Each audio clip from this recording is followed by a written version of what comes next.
ఒక ఏడాది పాటు ఒక వ్యాపకం ఉంటుంది. ఒక వ్యాపకం వస్తుంది, రాసుకుంటారు. మళ్ళీ ఆ తర్వాత ఇంకోసారి డిఎస్సి వేసారు అనుకోండి, ఇంకొక ఏడాది పాటు అట్లాగా నడిచిపోతా ఉంటుంది. అంటే ముందు వాళ్ళకు ఒక ఆశ కల్పించడం. జగన్ చేసిన ఫెయిల్యూర్ అదే.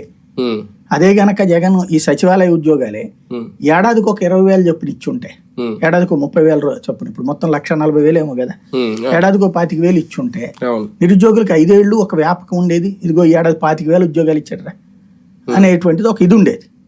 టోటల్ గా అతను 2 లక్షలు ఇచ్చాడు డాక్టర్లు ఇవన్నీ. ఏడాదికి 40,000 చొప్పున ఇచ్చుకుని ఉంటే అతను లైఫ్ లాంగ్ గుర్తు పెట్టుకునేవాడు. అతను మిస్ చేసుకున్నది అది. కాబట్టి అలాగని అట్లా చేసుకుంటే వెళ్తే అడ్మినిస్ట్రేషన్ ఎప్పటికప్పుడు పడకేసేది. మొత్తం ఒకేసారి చేసి వ్యవస్థను సెటరేట్ చేశాడు. ఇప్పుడు కావాల్సింది అది. వైఎస్ఆర్ జయంతి వేదికగా కాంగ్రెస్ రాజకీయం చేసిందా? అందులో షర్మిల భాగస్వామ్యం అయిందా? కాంగ్రెస్ చేసిన రాజకీయం కాదు, షర్మిల చేసిన రాజకీయంలో కాంగ్రెస్ భాగస్వామి. అంతేనా? కాంగ్రెస్ పార్టీ దేశవ్యాప్తంగా చేసింది రాజశేఖర రెడ్డి కాదు కదా. షర్మిలకు ఒక కోరిక. ఇప్పుడు ఫర్ ఎగ్జాంపుల్ ఇదివరకు ఏమనేది, ప్రతిపక్షము అధికార పక్షం అన్నటువంటి కాన్సెప్ట్ అనుకుందాము. ఇదివరకు అధికార పక్షంలో అన్న ఉన్నాడు కాబట్టి నిందించింది. ఇప్పుడు ప్రతిపక్ష పాత్రలో ఏమైనా పోషిస్తుంది ఆవిడ? ఏమైనా మాట్లాడిందా? ఇప్పుడు ఫర్ ఎగ్జాంపుల్ ఇసుక గురించిను, లేకపోతే కనుక దీని పేరేంటి, పెన్షన్లకు సంబంధించి కొంతమందికి 27 లక్షల మందికి అంతమందికి ఆపేశారు. అది మామూలుగా ఇదివరకు ఏంటంటే 6వ తారీఖు దాకా అది ఉండేది లాగిన్, ప్రతిరోజు డబ్బులు తీసుకోవడం కానీ ఇవ్వడం కానీ. అది ఎక్కడన్నా ఇతర ప్రాంతాల్లో ఉన్న వాళ్ళు కూడా ఆ టైంకి అక్కడికి వస్తే ఇచ్చేవాళ్ళు అనమాట. ఈ దఫా 2వ రోజునే లాగిన్ క్లోజ్ చేశారు. దాంతో 25 లక్షల మందికి ఆగిపోయింది. ఇప్పుడు అది ఎవరు మాట్లాడాలా? షర్మిల మాట్లాడాలి కదా. లేదు, ఈ పోలవరం గురించి శ్వేతపత్రం మాట్లాడిందా? లేకపోతే కనుక ఈ శ్వేతపత్రాల గురించి ఏమైనా ఆన్సర్ చేసిందా?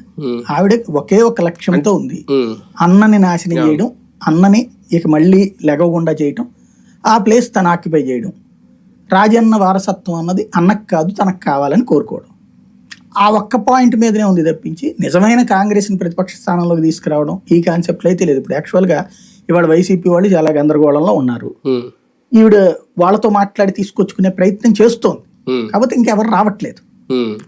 అది వ్యక్తిగత ప్రయోజనం ఆశిస్తున్నారు షర్మిల, లేదంటే వ్యక్తిగత రాజకీయ ప్రయోజనం ఆశిస్తున్నారు అనడానికి తేడా ఏంటంటే అక్కడ కంప్లీట్ గా ఆమె వైసీపీ టార్గెట్ చేసింది, జగన్ టార్గెట్ చేసింది, అంతేగాని ఒక జనసేన ఒక టీడీపీ ఆమె టార్గెట్ కాదు. దాన్ని ఆ ప్రయోజనాన్ని ఆశిస్తూ వైఎస్ఆర్ పేరు వాడుకోవడం అనేది ఎంతవరకు కరెక్ట్? తప్పే ఉంది. వాళ్ళ అమ్మాయి కాబట్టి ఆవిడకి మాట్లాడుకునే అధికారం ఉంటది. జగన్ వాళ్ళ నాన్న గురించి ఎట్లా మాట్లాడుకునే హక్కు ఉందో ఆవిడకి అంతే ఉంది, తప్పేం లేదు. అది వైఎస్ఆర్, ఇప్పుడు వైఎస్ఆర్ అయితే ఒరిజినల్ కాంగ్రెస్ మనిషే, కరెక్టే. కాకపోతే వైఎస్ఆర్ చనిపోయిన తర్వాత జరిగినటువంటి పరిణామాలలో బాధితుడు ఎవరంటే జగన్మోహన్ రెడ్డి, షర్మిల కాదు. షర్మిల బాధితురాలు అయి ఉంటే ఆవిడకి ఆ నొప్పి తెలిసేది. అన్నకి అండగా